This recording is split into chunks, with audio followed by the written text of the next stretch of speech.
शुरू करने से पहले जो यहां आदिवासियों ने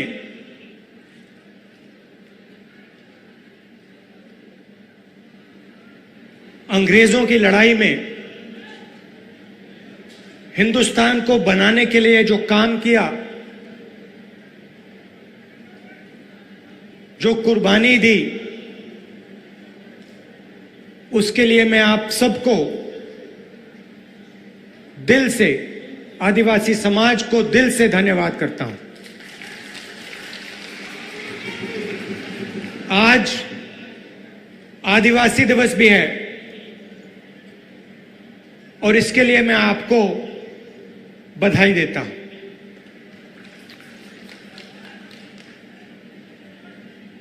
जब मैं छोटा था, 6-7 साल का था,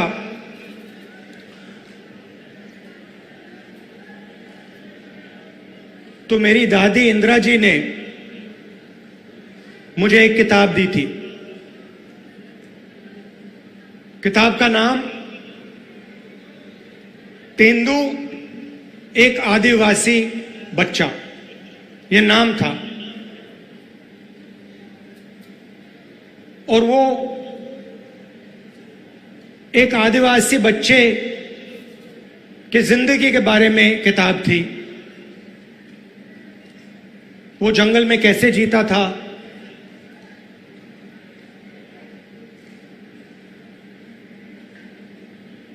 तीर कमान से मच्छी मारता था,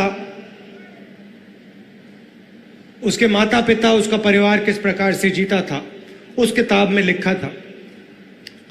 और वो किताब मुझे सबसे अच्छी लगती थी और मैं दादी के साथ वो किताब पढ़ता था। दादी पेज घुमाती थी और फिर मैं उनसे सवाल पूछता था और वो मुझे जवाब देती थी। शायद 45 साल पुरानी बात बता रहा हूं।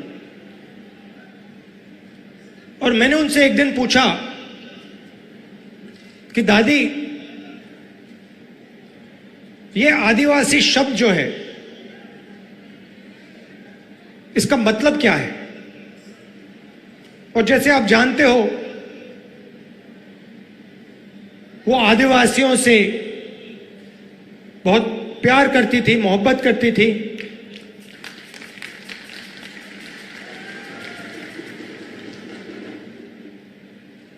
आपसे बहुत गहरा रिश्ता था उनका। तो मैंने ये सवाल पूछा, छोटा सा था मैंने पूछा, ये आदिवासी शब्द क्या होता है? और मुझे आज तक याद है इंदिरा गांधी जी ने क्या कहा था और मैं आज आपको बताना चाह रहा हूं। उन्होंने कहा कि ये हिंदुस्तान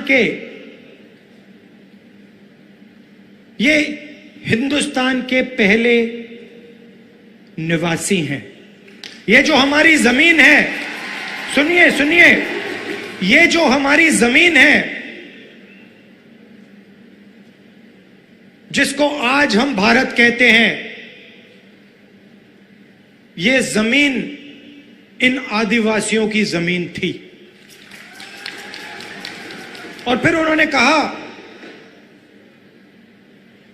जो आज का मॉडर्न समाज है,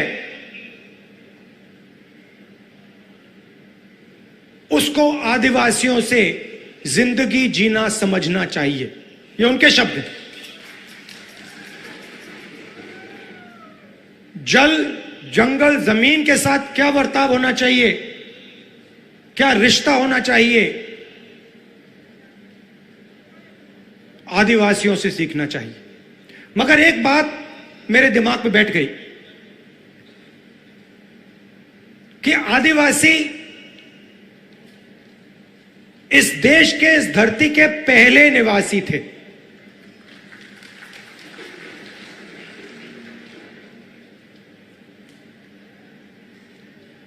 और उन्होंने यह भी कहा कि सालों पहले आदिवासी पूरे हिंदुस्तान में रहते थे और आस्ते आस्ते आस्ते आस्ते उनको धकेला गया।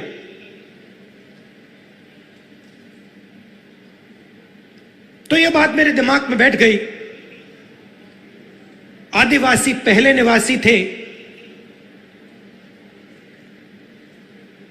और ये जो पूरा देश है, इसकी जमीन पहले आदिवासियों की हुआ करती थी। तो जब आप यहां शहीद हुए, हिंदुस्तान के जो ओरिजिनल मालिक थे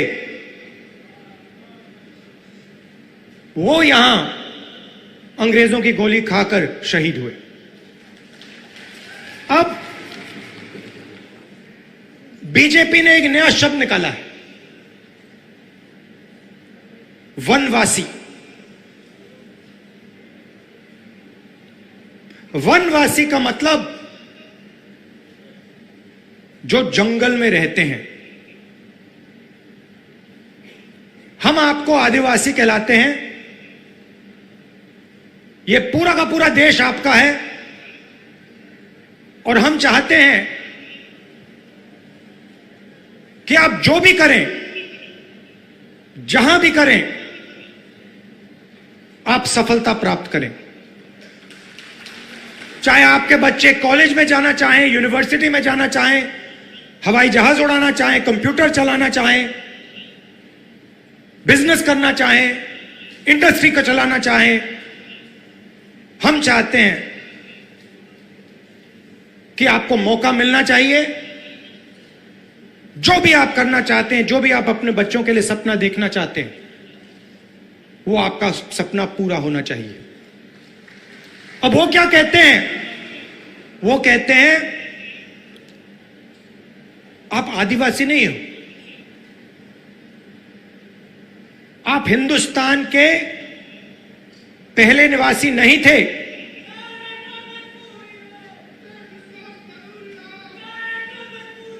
वो कहते हैं कि आप आदिवासी नहीं हो, आप वनवासी हो। मतलब आप इस देश के ओरिजिनल मालिक नहीं हो, आप तो जंगल में रहते हो। यह आपका अपमान है, यह भारत माता का अपमान है। सिर्फ आदिवासियों का नहीं, पूरे देश का अपमान है। आप वनवासी नहीं हो, आप आदिवासी हो। यह पहले आपकी जमीन थी। बीजेपी चाहती है, आरएसएस चाहती है कि आप जंगल में रहो, जंगल के बाहर ना निकलो। आपके बच्चे इंजीनियर ना बने, डॉक्टर ना बने, लॉयर ना बने, बिजनेस ना चलाएं, हवाई जहाज ना उड़ाएं, प्रोफेसर ना बने। वो आप पे वनवासी का ठप्पा डालना चाहते हैं। मतलब आप जंगल में रहते हो, आप दूसरे लोगों से कम हो। हम इस बात को मानने के लिए तैयार नहीं है। हम इस बात को कभी नहीं मान सकते। आप इस देश के मालिक हो, यह जमीन आपकी जमीन है और इस देश में आपको हक मिलना चाहिए। अच्छा, फिर आपसे कहते हैं आप वनवासी हो और फिर आप ही के जंगल को आप ही के हाथों से छीनकर अदानी जी को पकड़ा देते हैं। वनवासी आपको कहते हैं, मगर जब हमने आपको जंगल का, जमीन का, जल का हक दिया, पैसा कानून दिया, आदिवासी बिल दिया, तो बीजेपी ने, आरएसएस ने क्या किया? वो जो औजार हमने आपको दिए थे, उन्होंने एक के बाद एक रद्द कर दिए। वो चाहते हैं कि आप जंगल में रहो और फिर आस्ते आस्ते आस्ते आस्ते जंगल को वो काटते जाते हैं। आस्ते आस्ते जो आपके हक हैं उनको वो छीनते जाते हैं। आपकी जमीन जो है उसको छीनते जाते हैं। वो अंत में चाहते हैं कि वो आपको वनवासी कहें और हिंदुस्तान में जंगली गायब हो जाए, तो आप कहीं के नहीं रहो।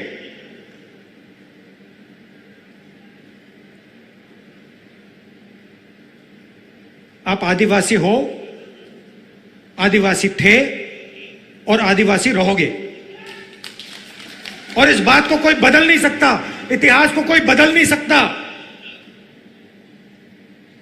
हिस्ट्री की किताब में कोई कुछ लिख ले, सच्चाई यह है कि यह जमीन पहले आदिवासियों की थी और आदिवासियों को इस देश में हक मिलना चाहिए।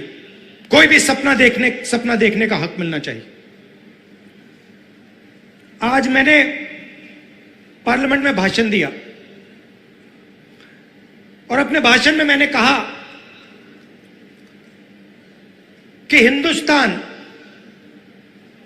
एक आवाज है, हर नागरिक की आवाज है, आदिवासियों की आवाज है, पिछड़ों की आवाज है, दलितों की आवाज है, अल्पसंख्यकों की आवाज है, जनरल कम्युनिटी की आवाज है, महिलाओं की आवाज है।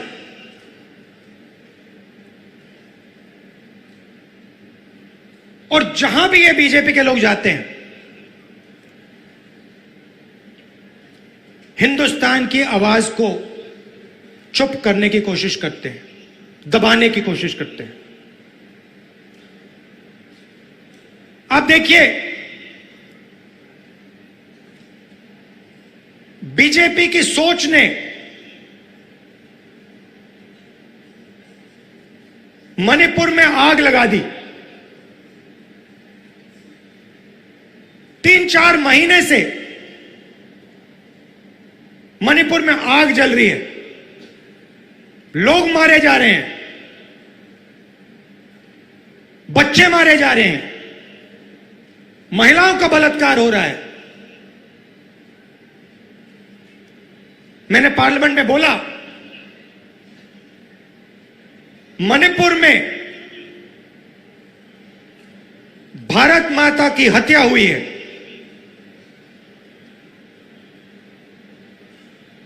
बीजेपी की विचारधारा ने मणिपुर में भारत माता की हत्या की है। और देखिए, 3-4 महीने से आग लगी है। अगर प्रधानमंत्री चाहे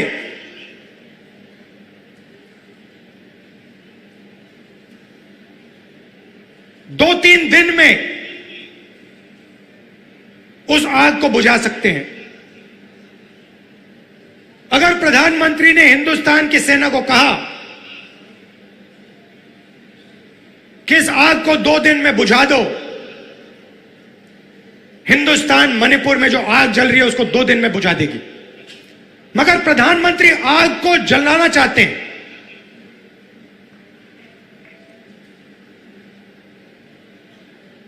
उन्होंने तो बांटा है मणिपुर को। और देखिए, 3 महीने हो गए, ऐसा लगता है कि मणिपुर हिंदुस्तान का भाग ही नहीं है, स्टेट ही नहीं है। प्रधानमंत्री ने एक शब्द नहीं बोला। मैं वहां गया, रिलीफ कैंप्स में गया, महिलाओं से बात की, बच्चों से बात की, गले लगा। विपक्ष के मेंबर ऑफ पार्लियामेंट गए, मगर प्रधानमंत्री नहीं गए। एक शब्द आज तक नहीं बोला। जहां भी ये जाते हैं, किसी ना किसी को लड़ा देते हैं। आदिवासियों को कहेंगे तुम्हारी जमीन नहीं है, नफरत फैलाएंगे, हिंसा फैलाएंगे, बाकी लोगों के बारे में गलत शब्द प्रयोग करेंगे। इससे देश को फायदा नहीं होता। राजस्थान में देखिए, हमारी सरकार ने क्या क्या किया।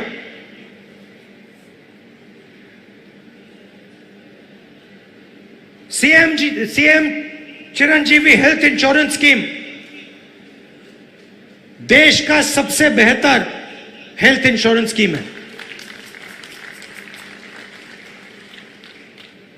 कालीबाई स्कूटी योजना, मुफ्त में महिलाओं को स्कूटर। मुख्यमंत्री कोचिंग योजना, फ्री एंट्रेंस एग्जाम में कोचिंग मुफ्त में। SC/ST डेवलपमेंट फंड को 500 करोड़ से 1000 करोड़ कर दिया। तो हम गरीबों की सरकार चलाते हैं, आदिवासियों की सरकार चलाते हैं। पेंशन स्कीम, पुरानी पेंशन स्कीम जो राजस्थान की सरकार ने दी, 90 लाख से ज्यादा लोगों को फायदा पहुंचा। गिग वर्कर्स वेलफेयर एक्ट, जो उबर ओला चलाते हैं, उनकी मदद के लिए। तो हम गरीबों की सरकार चलाते हैं और हम लोगों को जोड़ने का काम करते हैं। पूरे देश में वो नफरत फैला रहे हैं। इसलिए मैं कन्याकुमारी से कश्मीर चला, राजस्थान से भी मैं निकला था। भारत जोड़ो यात्रा हमने की, पूरे देश को जोड़ने का काम किया और एक नारा दिया था, नफरत के बाजार में हम मोहब्बत की दुकान खोलते हैं। और यही हमारा काम है। आदिवासियों भाइयों और बहनों, मैं आपको यह कहना चाहता हूं, मैं आपका सिपाही हूं, दिल्ली में रहता हूं, मगर जब भी आप चाहो मुझे आप राजस्थान बुला लो, अपने घरों में बुला लो, और जो भी आप चाहते हो आप मुझसे पूछो, हमारी सरकार से पूछो, और हम दिल से आपकी पूरी मदद करेंगे। हम चाहते हैं कि जो आपका हक है आपको मिले, जो आपके सपने हैं वो पूरे हों, आपके बच्चे यूनिवर्सिटी, कॉलेज और जिंदगी में तेजी से आगे बढ़े। आपने जो इस देश के लिए कुर्बानी दी, जो आपने खून दिया, उसको हम कभी नहीं भूल सकते। बहुत बहुत धन्यवाद। जय हिंद।